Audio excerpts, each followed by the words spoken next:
एकदाच सगळा तुमचा निपटारा करून टाकतो, ताणच ठेवत नाही, निपटारा करून टाकतो. फक्त समजून घ्या काय सांगितलं. रोज रोज आता येऊ नका, एकच दिवशी तुमचा तुकडा पाडतो. 8वा मुद्दा, सोक्ष मोक्ष समाजाचा करायचा ना कायमचा. सरकार खोटं बोलतंय का मराठे खोटं बोलते हे जाहीर समोर समोर होऊन द्यायचं. ते काहीतरी जुनी म्हणे, बाप दाखवणे श्राद्ध घाल, चल सुट्टीच नाही. ज्या ज्या पोराला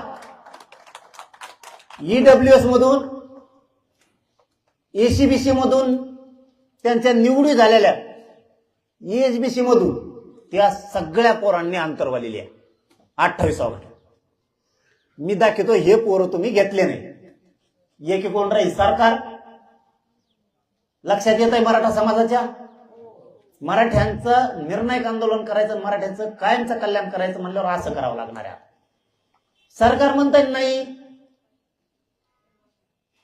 ज्या ज्या मराठ्यांच्या लेकरावरती अन्याय झाला त्याने 28 ऑगस्टला अंतरवालीला तुमचा अर्ज घेऊन या.